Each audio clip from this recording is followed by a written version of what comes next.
You know what I realized as a parent? That lying is essential. As a parent? Yes, it's essential. What do you mean? Like, okay, so one of our youngest daughter, for example, Okay. all of our older daughters, they're in gymnastics, Yeah. right? Yeah. And they're doing all kinds of gymnastic stuff, and they come home and they do their gymnastics thing. And our Yeah. youngest daughter wants to do what they are doing. Correct. But she's not doing anything near what they're doing. She thinks she Yes, is. like, for example, when they do the back bend, she just puts her head back. She's like, Daddy, Daddy, look. Daddy, look. And, I mean, if I was honest, I'd be like, you ain't doing shit. But I'm a good parent, so I lie.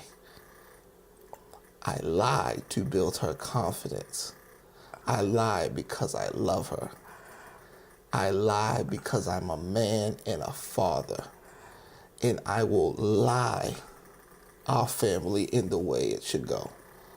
And then you're going to ask God to forgive you for lying. No, I'm pretty sure God understands that. Oh. I'm pretty sure somewhere, I'm pretty sure he understands. Mm-hmm. I mean, because he made all of it. He made confidence. Right. So he knows you have to lie to build it.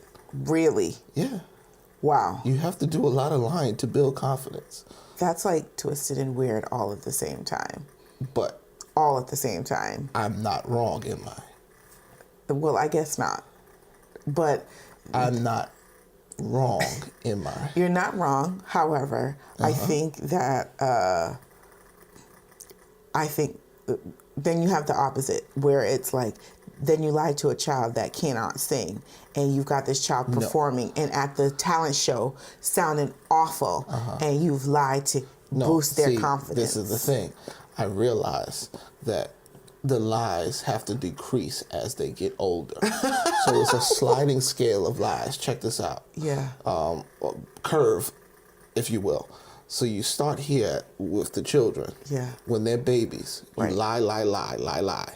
Yeah. And then you start increasing the truth. So the lies decrease and the truths go up like this. I'll chart it out for you.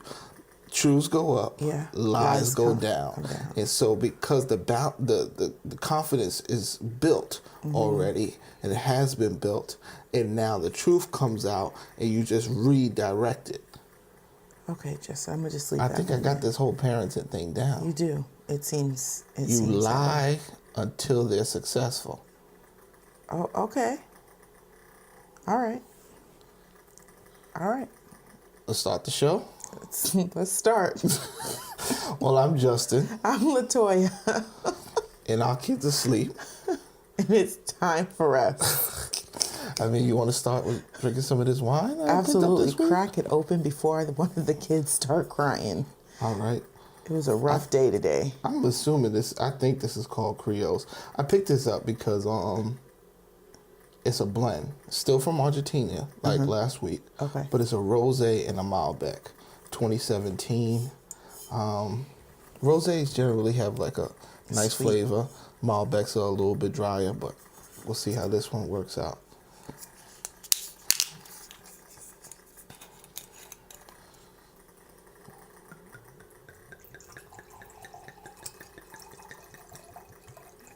That little roll on. Everybody get your roll on. Everybody get your roll on. I wish we had food today because I'm a little hungry tonight. Hungry. Yeah. You're not satisfied with your one meal a day?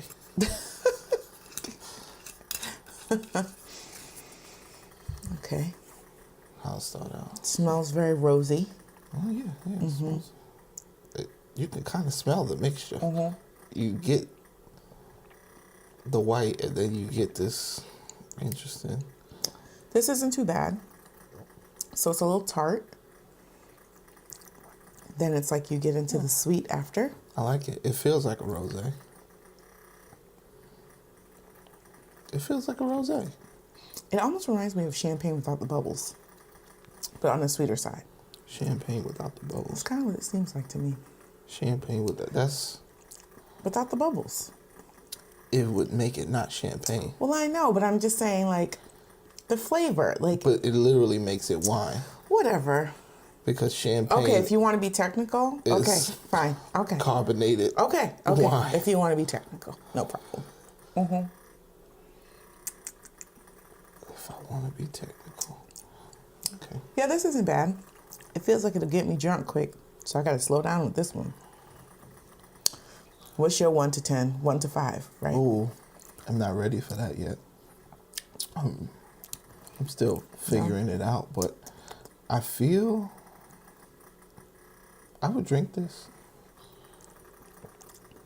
Oh, look, it says pairings on the back. Roasted chicken, spicy Asian foods.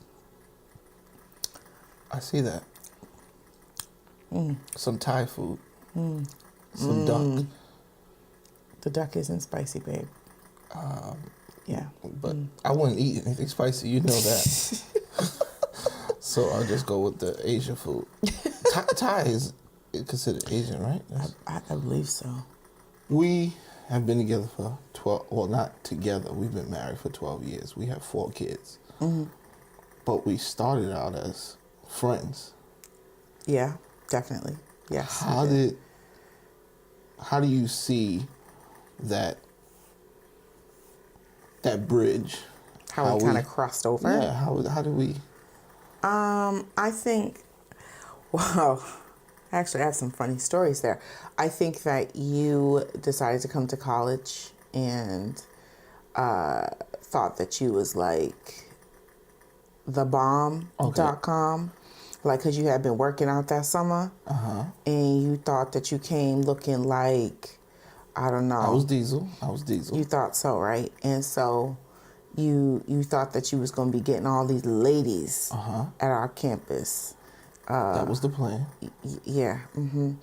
And so you thought that, you know, how we became friends kind of was that conversations that we were having in the lobby constantly, right? Yeah. And then we would, we kept talking because I remember one specific conversation that we had, you know, was about your ideas of business and what you wanted to do in the future and all those different kinds of things. And we constantly had those kinds of conversations. I was always moving forward. Yeah. Some would say like Steve Jobs or a Zuckerberg. Right. In that vein. Yeah. Right. Yeah. Anyway, the step show, and for you, the step show was the time where where you really started to make it known that you had feelings, but you, right? Am I mixing up stories? Like further ahead, I don't remember, but you really thought in the beginning that you should just you thought you should sow your royal oats in college. You thought that was like the idea in life. Oh, that's what they told me. Because you watched too much Dawson's Creek when you was home. One of the best shows ever on television. Yeah, right. Yes. And so I think you thought you should come to college doing the same thing. And so as you sitting here talking to me about... did it.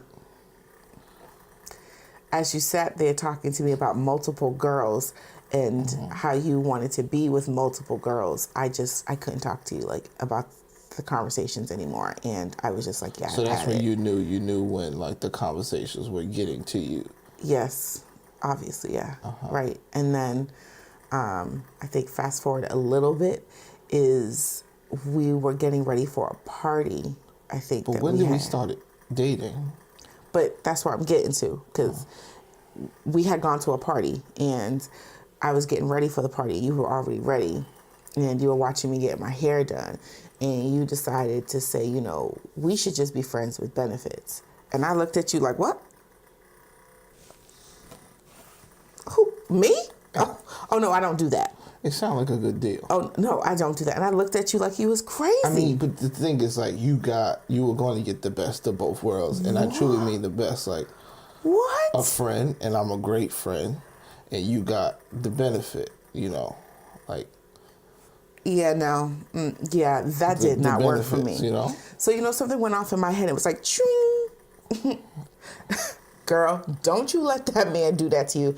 And my mama came out because my mama was like, Latoya, you don't let no man make a fool of you. And I was like, Mom, you are right. I got this. Yeah, Okay. but I wasn't gonna make a fool of you, and I wasn't just an average Joe.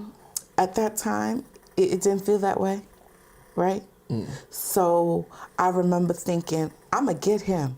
I got this. We going to a party? What you gonna get? Absolutely. Oh. Yeah. You remember that? You remember? Oh, remember? okay. So I wore probably the snuggish jeans, and the cleavage might have came out just a little extra. Yeah. You know, not when for you you. was starting and bopping. Whatever you want to call You it. was starting and Whatever bopping. you want to call it. Uh-huh. And, you know, I remember we went to somebody's townhouse. I don't remember whose townhouse it was. Leon's. No, I don't think it was Leon's, because you were on the step going downward. It was somebody else's. It was like on a ground level townhouse. Okay. And you were on the step, and I was, you know, talking and vibing with other counterparts. Yeah. And Starting and bopping. I saw you staring. I was like, Yeah. he gonna stay tonight. The thing was, I'm a really sweet person, and I was watching you make a fool of yourself. And it was, I don't know, it was like a rescue mission maybe. Like I didn't want. Rescue mission. I didn't want, you were making a fool of yourself. Wow. You looked thotty and crazy. I did not look thotty and crazy. You looked thotty and crazy. Yeah. Your eyes said I was looking thotty and crazy, You huh? looked thotty and crazy, and I swooped in, and Yeah. I'm Captain Save-A-Thought. Like No. I swooped in. Save-A-Thought? I swooped in. Wow. Danger. And I swooped in and I saved you Justin? from making a bad decision. Yeah, no. That's not how that happened. It's but in your absolutely brain, how it happened. that's how it happened. But that's fine.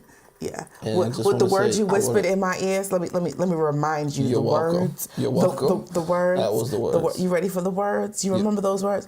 You're welcome. Let me tell you. You whispered in my ear. Latoya, I don't appreciate you talking to other men like that. I was like, what you? You feel some kind of way, Taco? I thought it went something like this, Latoya. Tell me. You're a very sweet, beautiful person, and right now you're making a fool of yourself. Yeah. And I'm going to step in Right. to keep you from being an embarrassment to your mother's name. Yeah. No, that's not how it went. 12 anyway. years later. Yeah. Anyway, that definitely isn't how it went. But yeah, it's kind of how we bridged over that gap of. I guess friendship. there's a couple of discrepancies, but it's Several. It's somewhere in that Several. situation. Yeah, several. What do you think about the wine so far? I'm actually feeling this one a little tonight. How? Maybe because I'm a little hungry. I like this better than last week's. I do too. It's definitely sweeter. It's not as dry. Can't always have sweet. I agree. It's not always time for sweet. So, Yeah. you know, when we're sitting here and having conversations, I like to get grievances out on the table. Mm-hmm. Anything bothered you this week that I might have done? You know what?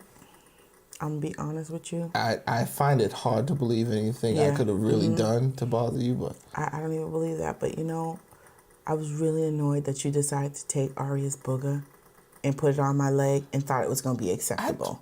I don't understand why that was Like, such a big deal. I love my child and I Yes. love my children. It's a baby's But- booger.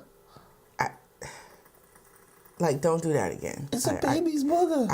Don't do that again. Okay, let me ask you a question. If you saw the booger just hanging out her nose, would you not have wiped it?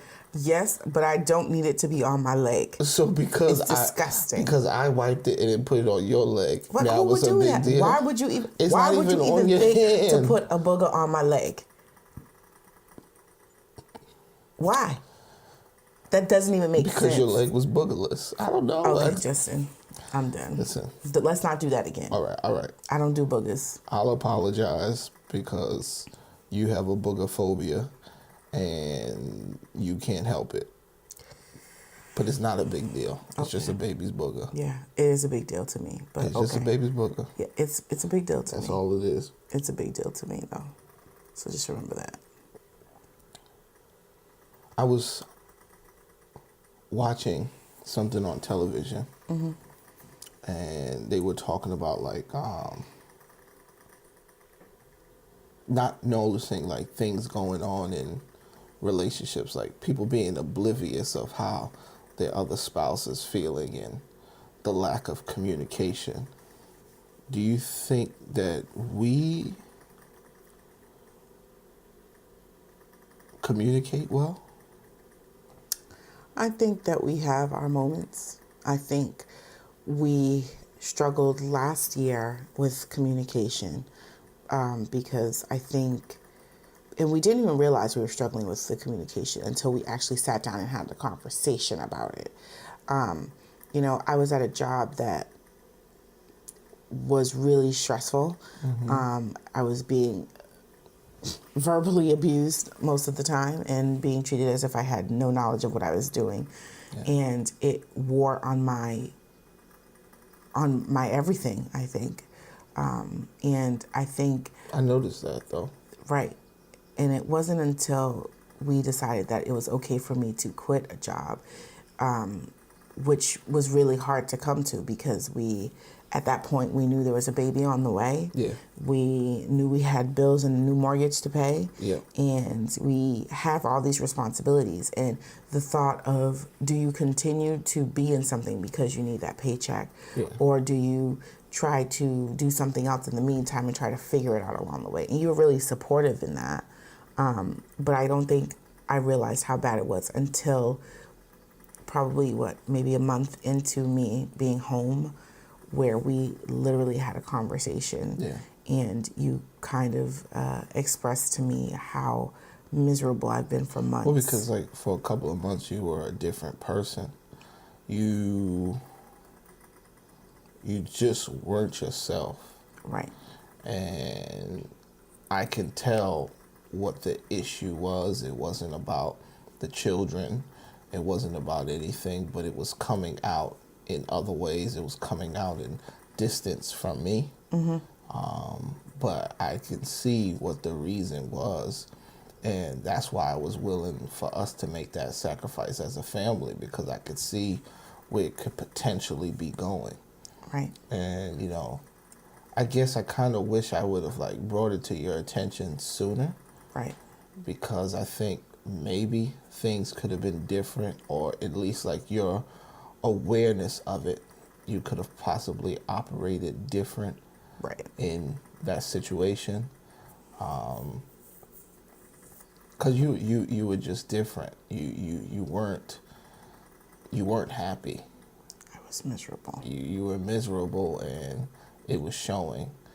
So. And I think to some point, I was miserable. I knew I was miserable to a degree, right?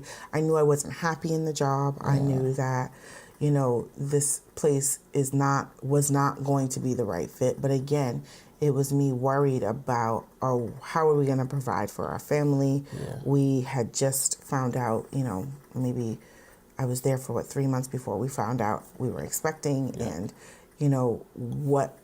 what that was going to do for us. I was going to endure it.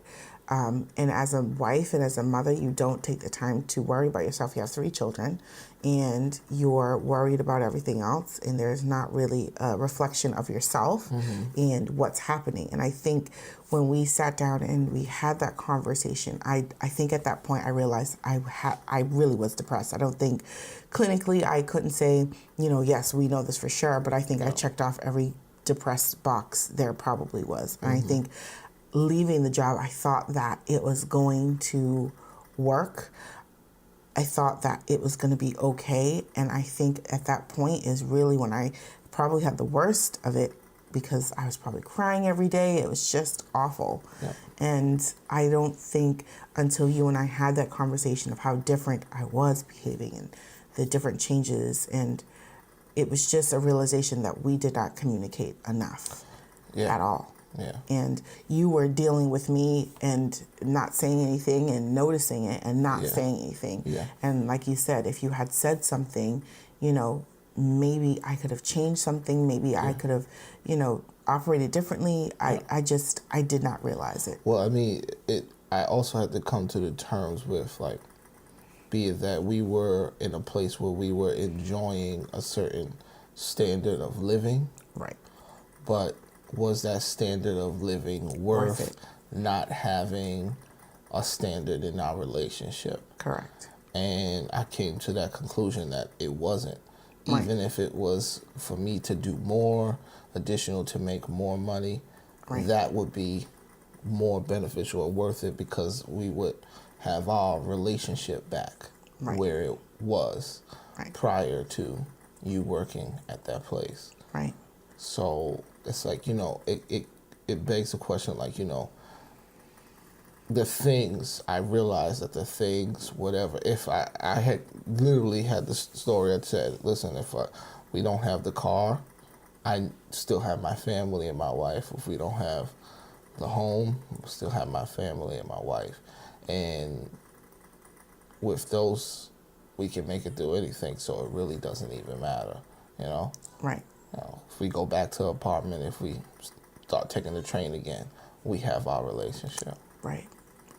What have you learned about communication in relationships?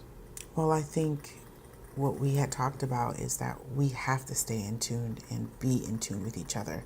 Because even when you're in a place that's not what I'm accustomed to, that I need to be able to articulate, hey, what's going on? Something must be wrong. Yeah. And we realized, like I said before, we were not on the same page with the communicating, because there was things you were feeling, I was feeling, and we just kept moving. We kept going day to day, and you have to be able to say something to your partner and stop and say, hey, check in. What's going on? Something's not right. And we didn't do that with each other. We just kept going. Consistently check in. Right. We just kept it going because we had to.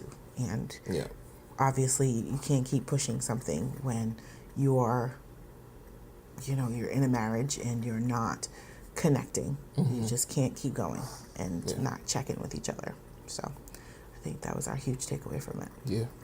And not just like, I think that you as a couple making a time for that. Right. Making a time to say, hey, this is our time to talk about a grievance or whatever, or just communicate. Right. You know? Right. What do you think about the wine? What would you give it? I'm going to give it a 3.5. 3.5. Really? Oh, Maybe you gave the last I'll one give it a 2. 4. I could give it a 4 because I can actually drink it. I can't drink it tonight. It's a little strong. I mean, I wouldn't give it a 4.